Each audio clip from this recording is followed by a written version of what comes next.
서울의 밤은 차갑고 강민혁의 사무실 창문 너머로 펼쳐진 불빛들은 그의 마음을 더 외롭게 만들었다. 그는 책상에 앉아 손에 든 오래된 은색 팔찌를 바라보았다. 그의 아내 윤서연의 유품이었다. 5년 전 그녀는 교통사고로 세상을 떠났고 민혁은 그 후로 단 한순간도 그녀를 잊은 적이 없었다. 그러나 오늘 밤 그의 세계는 뒤흔들렸다. 직원의 가방에서 발견된 이 팔찌 서연이 늘 손목에 차고 다녔던 세상에서 단 하나뿐인 물건이었다. 민혁은 눈을 감고 숨을 깊이 들이쉬었다. 그의 가슴은 분노와 혼란으로 터질 듯했다. 어떻게? 이게 여기 있는 거지.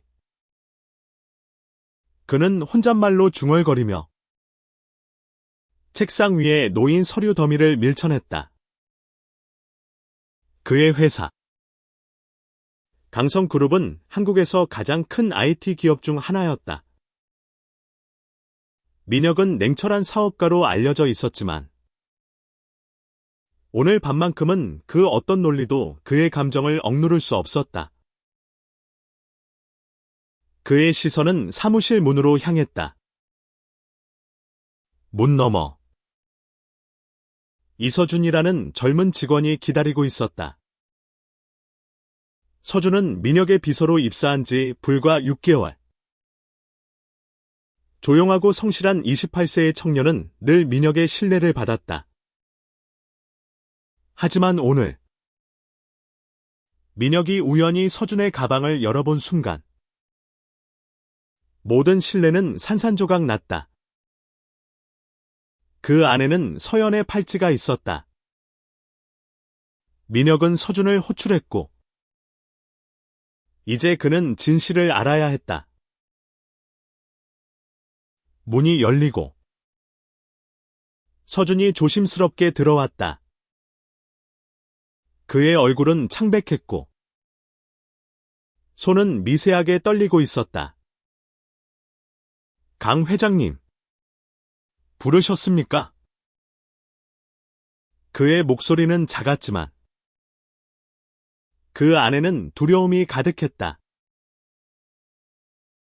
민혁은 자리에서 일어나 서준에게 다가갔다.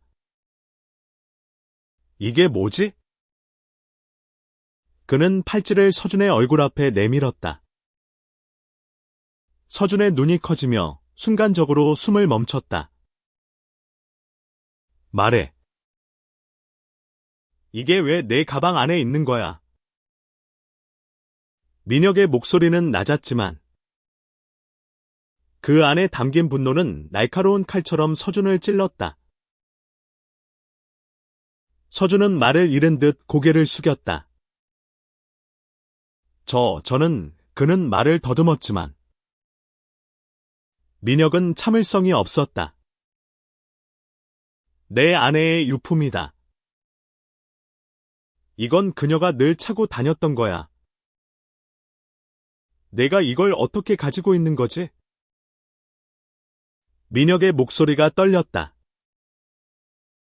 그는 서준의 눈을 똑바로 바라보며 답을 요구했다. 서준은 한 발짝 뒤로 물러섰다. 그의 눈에는 눈물이 고여 있었다. 회장님, 저를 믿어주세요. 저는 이 팔찌가 뭔지 몰랐습니다. 그의 목소리는 간절했지만 민혁의 마음은 이미 닫혀 있었다. 모른다고. 민혁은 비웃듯 말했다. 그럼 이게 왜 내 가방 안에 있는 거지? 내가 바보로 보여? 그는 책상에 팔찌를 던지며 서준에게 다가갔다. 너 서연이랑 무슨 관계지? 서준은 고개를 저으며 필사적으로 변명했다. 아닙니다. 회장님. 저는 윤서연님을 전혀 몰랐습니다. 이 팔찌는 우연히 얻은 겁니다. 그의 말은 진심처럼 들렸지만 민혁은 믿을 수 없었다. 서연의 죽음은 그의 인생에서 가장 큰 상처였다. 그녀와의 추억은 그의 모든 것을 지배했고 그 팔찌는 그녀의 마지막 흔적이었다. 민혁은 서준을 뚫어지게 바라보았다. 우연. 그럼 말해봐. 이 팔찌를 어디서 얻었는지. 그의 목소리는 차갑고 단호했다. 서준은 잠시 머뭇거리더니 깊은 숨을 내쉬었다. 제가 몇 달 전 중고시장에서 샀습니다. 그냥 예뻐 보여서 그의 말은 점점 작아졌다. 민혁은 그 말을 믿을 수 없었다. 중고시장. 그는 비웃으며 서준에게 다가갔다. 너 지금 나를 속이려는 거야. 그의 손이 서준의 어깨를 붙잡았다. 순간 서준의 몸이 굳어졌다. 그의 눈에는 공포와 절망이 뒤섞여 있었다. 회장님. 제발. 서준이 속삭였다. 저는 아무것도 몰랐습니다. 믿어주세요. 민혁은 서준을 놓아주며 한 발짝 물러섰다. 그의 머릿속은 혼란으로 가득했다. 서준이 거짓말을 하고 있을까? 아니면 정말 우연일까? 그는 서연의 죽음에 대해 다시 생각하기 시작했다. 사고는 단순한 교통사고였다고 결론 지어졌지만 민혁은 늘 의심을 품고 있었다. 그녀의 죽음 뒤에는 뭔가가 더 있을 것 같았다. 그리고 지금 이 팔찌가 그의 의심을 다시 불러일으켰다. 내일까지 모든 걸 알아낼 거야. 민혁은 단호하게 말했다. 네가 진실을 말하지 않으면 넌 이 회사에서 끝이야. 그는 서준을 노려보며 문을 가리켰다. 나가. 서준은 떨리는 다리로 사무실을 나갔다. 문이 닫히는 순간 민혁은 책상에 주저앉았다. 그의 손은 여전히 팔찌를 쥐고 있었다. 서연의 얼굴이 그의 머릿속을 떠돌았다. 그녀의 미소. 그녀의 따뜻한 손길. 그리고 그 모든 것을 잃은 순간. 그는 서준의 가방에서 발견된 이 팔찌가 단순한 우연이 아니라는 직감을 느꼈다. 서준은 사무실을 나와 엘리베이터에 몸을 실었다. 그의 심장은 여전히 빠르게 뛰고 있었다. 민혁의 눈빛. 그 분노와 슬픔이 섞인 표정은 서준의 가슴을 무겁게 짓눌렀다. 그는 자신의 아파트로 돌아와 문을 잠갔다. 그리고 침대에 주저앉아 손으로 얼굴을 감쌌다. 도대체 내가 뭘 잘못한 거지? 그는 혼잣말로 중얼거렸다. 서준은 그 팔찌를 떠올렸다. 몇 달 전 홍대의 작은 중고시장에서 우연히 발견한 물건이었다. 반짝이는 은색 팔찌는 그의 눈을 사로잡았다. 그는 별 생각 없이 그것을 샀고 가끔 가방에 넣어 다녔다.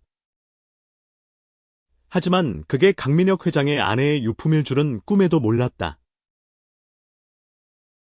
서준은 자신의 과거를 돌아보았다. 그는 부산 출신으로 어려운 가정 환경에서 자랐다. 부모님은 일찍 이혼했고 그는 홀어머니 밑에서 자랐다. 대학을 졸업한 후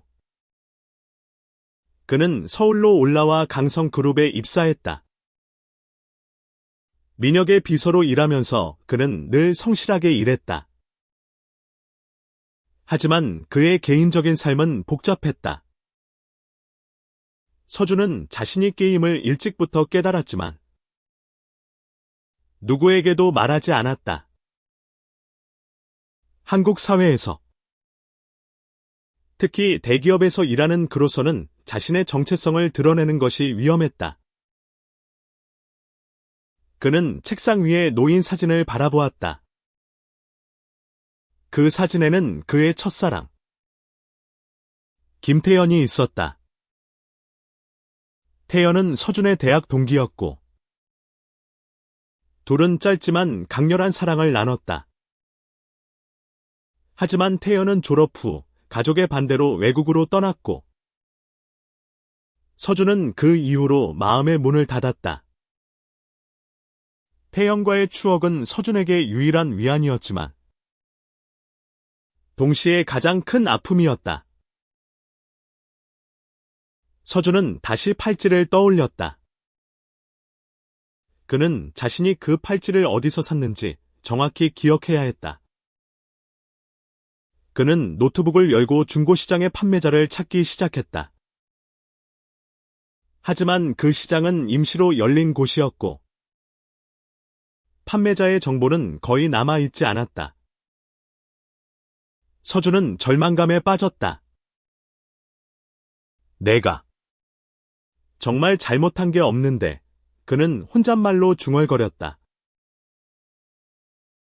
한편 민혁은 사무실에 남아 서연의 팔찌를 손에 쥐고 있었다. 그는 서연과의 결혼 생활을 떠올렸다. 그들은 10년간 행복한 부부였다. 서연은 따뜻하고 강인한 여성이었지만 그녀에게도 비밀은 있었다. 민혁은 그녀가 가끔씩 멀리서 누군가를 만나러 간다는 걸 알았다. 하지만 그는 그녀를 믿었고 그녀의 사생활을 캐묻지 않았다. 하지만 그녀의 죽음 후 민혁은 그녀가 숨겼던 무언가가 있었다는 느낌을 지울 수 없었다.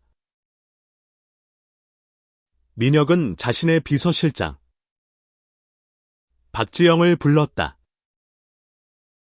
지영은 30대 후반의 능력 있는 여성으로 민혁을 오랫동안 보좌해왔다. 지영 씨, 이서준에 대해 알아봐.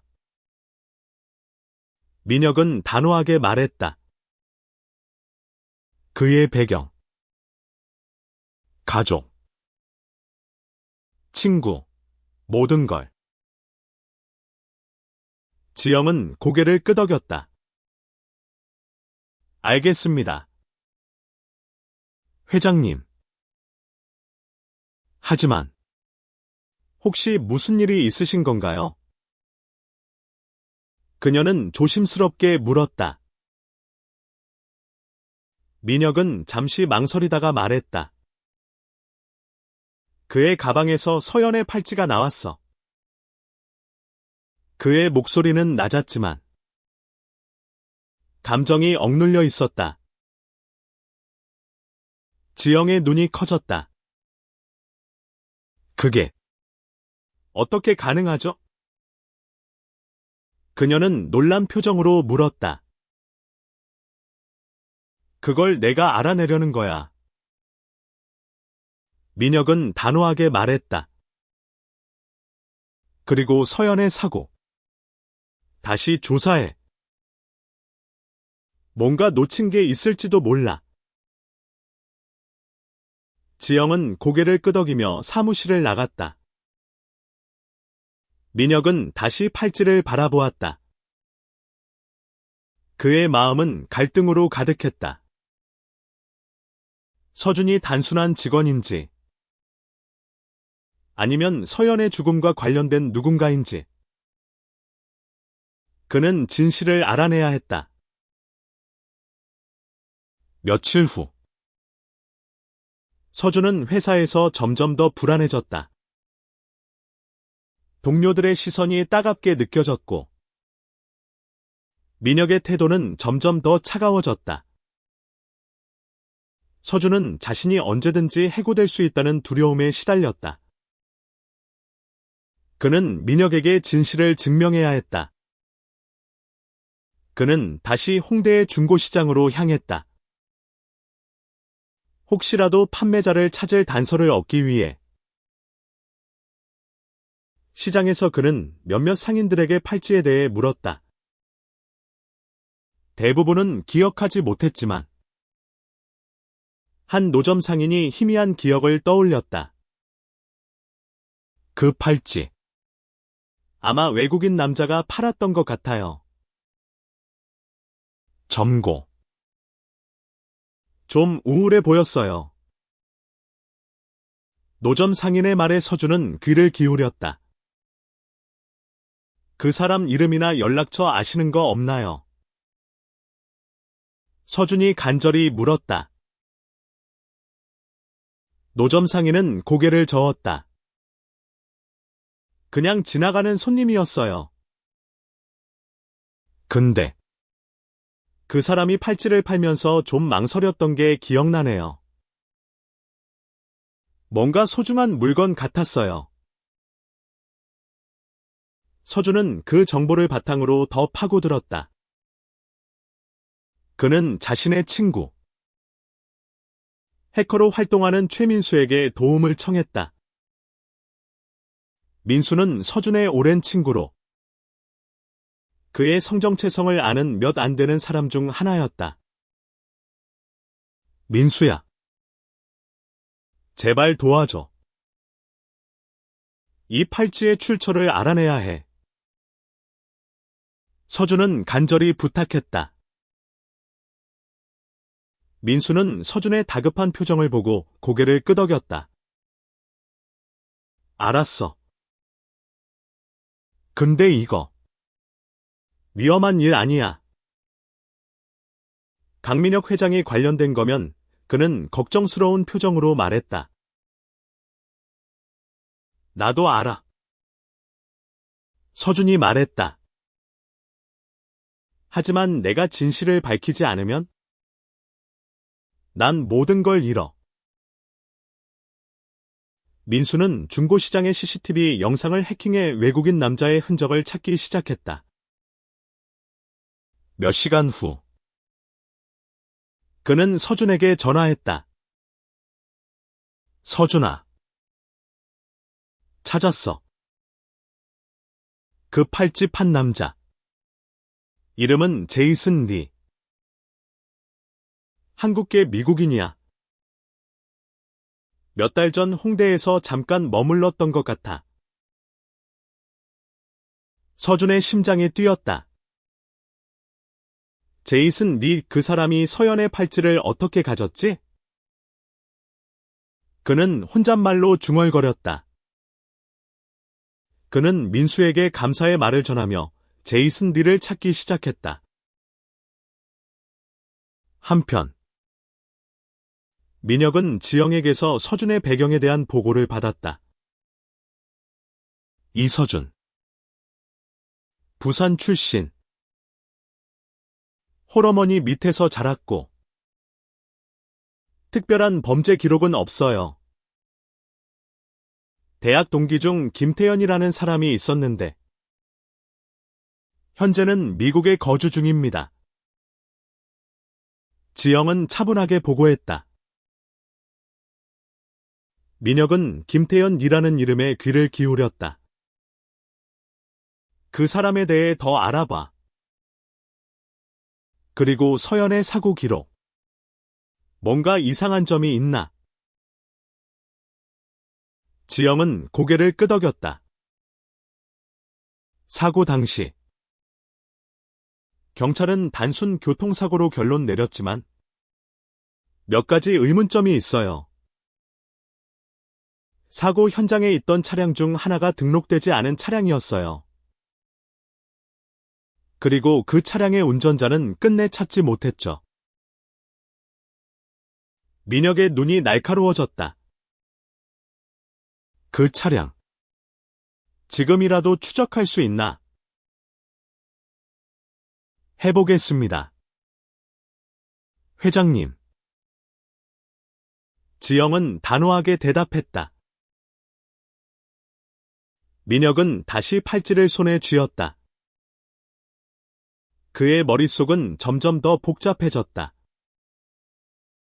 서연의 죽음, 서준의 팔찌, 그리고 이 모든 것의 연결고리. 그는 진실이 멀지 않았다고 느꼈다. 서준은 제이슨 리를 찾기 위해 인터넷을 뒤졌다. 민수의 도움으로. 그는 제이슨이 현재 제주도에 머물고 있다는 정보를 얻었다. 서준은 망설이지 않고 제주도로 향했다. 그는 민혁에게 진실을 증명해야 했고, 그 시작은 제이슨이었다. 제주도의 작은 카페에서 서준은 마침내 제이슨을 만났다. 제이슨은 30대 초반의 한국계 미국인으로 피곤한 얼굴을 하고 있었다. 그의 눈에는 깊은 슬픔이 담겨 있었다. 당신이 이서준. 제이슨은 서준을 보며 조심스럽게 물었다. 네. 맞습니다. 당신이 판 팔찌에 대해 묻고 싶어요. 서준은 조심스럽게 말을 꺼냈다. 제이슨은 한숨을 내쉬며 고개를 끄덕였다. 그 팔찌. 소중한 사람에게서 받은 거였어요. 하지만 그걸 팔 수밖에 없었죠. 그의 목소리는 떨렸다. 서준은 그의 말을 기다렸다. 제이슨은 천천히 이야기를 시작했다. 그 팔찌는 윤서연이라는 여성이 제게 준 거예요. 그녀는 제 인생에서 가장 중요한 사람이었어요. 서준의 심장이 멈추는 듯했다. 윤서연. 강민혁 회장의 아내. 제이슨은 고개를 끄덕였다. 맞아요. 서연은 제 첫사랑이었어요. 우리는 몇 년 전 비밀리에 만났죠. 그녀는 민혁과 결혼했지만 우리 사이엔 특별한 감정이 있었어요. 서준은 충격을 받았다. 그럼 당신과 서연은? 우린 사랑했어요. 제이슨은 단호하게 말했다. 하지만 그녀는 민혁을 떠날 수 없었죠. 그녀는 민혁을 사랑했지만 동시에 저를 잊을 수 없었어요. 그 팔찌는 제가 그녀에게 준 선물이었어요. 그녀가 늘 차고 다녔죠. 서준은 숨을 고르며 물었다. 그럼 왜 그 팔찌를 팔았죠? 제이슨의 눈에 눈물이 고였다. 서연이 죽은 후 저는 모든 걸 잃었어요. 그녀와의 추억을 견딜 수 없어서 그 팔찌를 팔았죠. 그게 잘못이었다는 걸 이제 알았어요. 서준은 제이슨의 말을 믿어야 할지 고민했다. 하지만 그의 눈빛은 진심이었다. 서준은 제이슨에게 민혁의 오해를 설명했다. 강 회장님이 저를 의심하고 있어요. 이 팔찌 때문에 제가 서연의 죽음과 관련이 있다고 생각하는 것 같아요. 제이슨은 놀란 표정으로 말했다. 그건 오해야. 서연의 죽음은 사고였어요. 하지만 그 사고, 뭔가 이상했어요. 저도 그때부터 의심했죠. 서준은 그의 말에 귀를 기울였다. 뭐가 이상했죠? 제이슨은 잠시 망설이다가 말했다. 사고 직후 누군가 제게 전화했어요. 익명의 남자였죠. 그는 서연이 죽었다는 걸 알리며 절대 이 일에 관여하지 말라고 경고했어요. 서준의 머릿속이 복잡해졌다. 그는 제이슨에게 민혁에게 진실을 말해줄 것을 부탁했다. 제이슨은 망설였지만 결국 고개를 끄덕였다. 서연을 위해서, 그리고 당신을 위해서 강민혁에게 모든 걸 말할게요. 서준과 제이슨은 서울로 돌아와 민혁을 만났다. 민혁의 사무실은 여전히 차가운 분위기로 가득했다. 민혁은 제이슨을 보자마자 눈썹을 찌푸렸다. 당신이 누구지? 그의 목소리는 날카로웠다. 제이슨은 침착하게 말했다. 제 이름은 제이슨 리입니다. 윤서영과 특별한 관계였어요. 민혁의 얼굴이 굳어졌다. 특별한 관계. 그게 무슨 뜻이지? 제이슨은 숨을 깊이 들이쉬며 말했다. 서영과 저는 사랑했어요. 하지만 그녀는 당신을 떠나지 않았죠. 그녀는 당신을 진심으로 사랑했어요. 민혁은 충격을 받은 듯 자리에서 일어섰다. 그럼 그 팔찌는 제가 서연에게 준 겁니다. 제이슨은 조용히 말했다. 그녀가 죽은 후 저는 그걸 견딜 수 없어서 팔았어요. 이서준이 우연히 그걸 샀고 이렇게 된 거예요. 민혁은 말을 잃었다. 그의 머릿속은 혼란으로 가득했다. 서연이 다른 사람을 사랑했다는 사실은 그를 깊이 상처 입혔다. 하지만 동시에 그녀가 자신을 사랑했다는 제이슨의 말이 그의 마음을 흔들었다. 서준은 조심스럽게 입을 열었다. 회장님, 저는 아무것도 몰랐어요. 저는 그냥 그 팔찌를 샀을 뿐이에요. 민혁은 서준을 바라보았다. 그의 눈에는 더 이상 분노가 없었다. 대신 깊은 슬픔이 가득했다. 서연이 너희 둘 다 사랑했단 말인가? 그는 혼잣말처럼 중얼거렸다. 제이슨은 고개를 끄덕였다. 서연은 복잡한 사람이었어요. 그녀는 당신과 저 둘 다에게 진심이었어요. 하지만 그녀의 죽음, 그건 단순한 사고가 아니었을지도 몰라요. 민혁의 눈이 날카로워졌다. 그게 무슨 뜻이지? 제이슨은 익명의 전화에 대해 이야기했다. 민혁은 그의 말을 듣고 점점 더 굳은 표정이 되었다. 그 전화. 누가 했지? 그는 다급히 물었다. 모릅니다. 제이슨은 고개를 저었다. 하지만 그 이후로 저는 늘 두려웠어요. 누군가 서연의 죽음을 숨기려 했어요. 민혁은 지영을 불렀다. 지영 씨.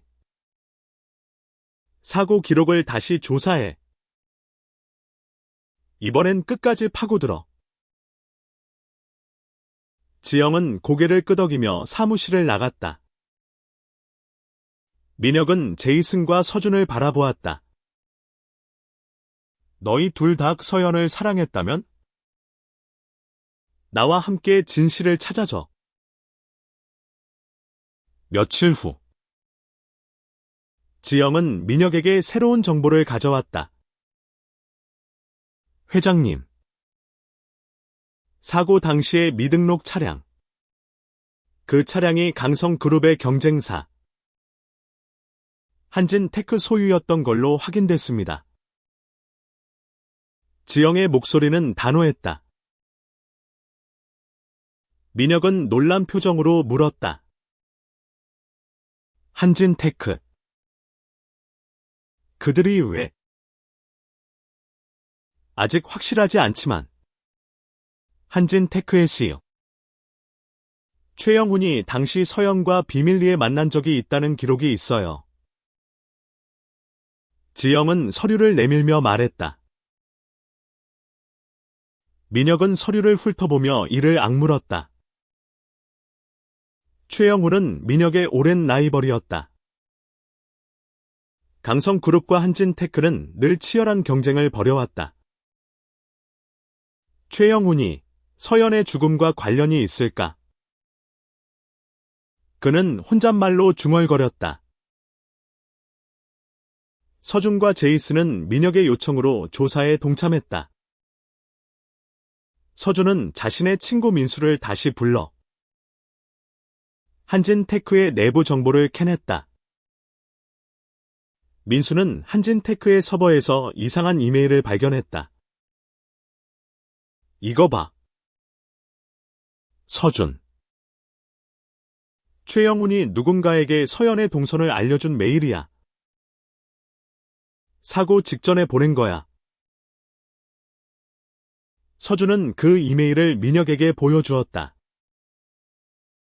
민혁은 메일을 읽으며 분노로 떨었다. 최영훈. 이 자식이 서연을 그는 말을 잇지 못했다. 민혁은 최영훈을 직접 만나기로 했다. 그는 한진테크의 본사로 찾아갔다. 최영훈은 50대 초반의 냉철한 사업가로 민혁을 보자 미소를 지었다. 강 회장. 무슨 일로? 민혁은 메일을 내밀며 말했다. 이게 뭐지? 왜 서연의 동선을 내가 알고 있었던 거야? 최영훈의 미소가 굳어졌다. 그건 오해야. 난 서연과 그냥 사업상 만난 것뿐이야. 거짓말하지 마. 민혁은 소리쳤다. 네가 서연의 죽음에 관여했어. 인정해. 최영훈은 차갑게 웃으며 말했다. 증거가 있나? 강민혁. 내가 아무리 화를 내도 진실은 바뀌지 않아. 민혁은 분노를 억누르며 사무실을 나왔다. 그는 서준과 제이슨에게 말했다. 우리가 직접 증거를 찾아야 해. 최영훈은 절대 쉽게 무너지지 않아.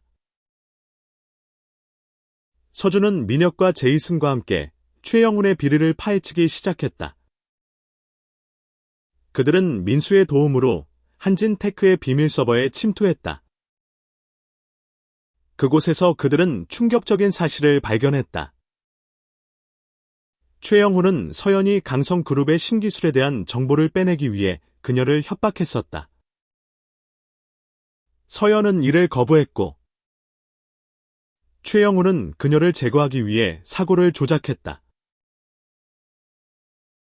서준은 이 사실을 알게 되며 깊은 충격을 받았다.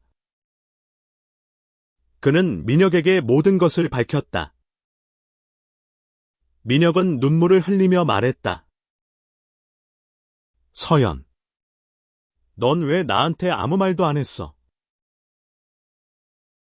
제이슨은 민혁의 어깨를 잡으며 말했다. 서연은 당신을 보호하려 했어요. 그녀는 당신과 강성그룹을 지키기 위해 침묵했어요. 민혁은 결심했다. 그는 최영훈을 법의 심판대에 세우기로 했다. 하지만 증거는 여전히 부족했다. 서준은 위험을 무릅쓰고 한진테크의 내부 위슬블로어를 만나기로 했다. 그는 한진테크의 전 직원 박수진을 만났다. 수진은 최영훈의 비리를 알고 있었지만 두려움 때문에 침묵해왔다. 서준은 수진에게 용기를 북돋웠다. 수진 씨, 당신이 말하지 않으면 서연의 죽음은 영원히 미궁 속에 빠져요. 제발 도와주세요. 수진은 망설이다가 결국 고개를 끄덕였다. 그녀는 최영훈의 범죄를 증명할 수 있는 문서를 넘겨주었다. 서준은 그 문서를 민혁에게 전달했다. 민혁은 그 문서를 바탕으로 경찰에 신고했다. 최영훈은 결국 체포되었고 그의 범죄는 세상에 드러났다. 서연의 죽음은 더 이상 단순한 사고가 아니었다. 그녀는 정의를 위해 희생된 영웅이었다. 최영훈의 재판이 끝난 후 민혁은 서연의 무덤 앞에 섰다. 그는 그녀의 팔찌를 손에 쥐고 조용히 말했다. 서연아, 이제 너도 편히 쉴 수 있겠지. 그의 눈에는 눈물이 고여 있었다. 서준과 제이슨은 민혁 곁에 서 있었다. 그들은 서로 다른 방식으로 서연을 사랑했지만 이제는 그녀를 위해 함께 진실을 찾았다. 민혁은 서준을 바라보며 말했다. 서준, 미안해. 널 의심해서. 서준은 미소를 지으며 말했다. 회장님, 이해해요. 저라도 그랬을 거예요. 제이슨은 민혁에게 손을 내밀었다. 서연은 우리 둘 다 사랑했어요. 이제 그녀를 위해 앞으로 나아갑시다. 민혁은 제이슨의 손을 잡았다. 그들은 서로의 아픔을 이해했고 서연의 사랑이 그들을 하나로 묶었다.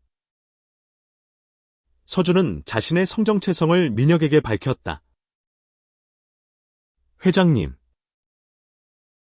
저 사실 게이예요. 그래서 더 숨기고 싶었어요. 민혁은 놀란 표정으로 서준을 바라보다가 미소를 지었다. 서준, 넌 내가 어떤 사람이든 상관없어. 넌 날 도와줬고 그게 중요해. 서준은 눈물을 흘리며 고개를 끄덕였다. 그는 태연에게 연락해 자신의 마음을 전했다. 태연은 그의 연락에 기뻐하며 한국으로 돌아올 준비를 했다. 민혁은 강성그룹에 새로운 정책을 도입했다. 성소수자를 포함한 모든 직원을 포용하는 기업 문화를 만들기로 했다. 그는 서연의 죽음에서 얻은 교훈을 잊지 않았다. 사랑은 어떤 형태로든 소중하며 진실은 언제나 드러난다는 것을. 서울의 밤은 여전히 차갑지만 민혁, 서준, 제이슨의 마음에는 따뜻한 희망이 깃들었다. 그들은 서연의 기억을 가슴에 품고 새로운 미래를 향해 걸어갔다.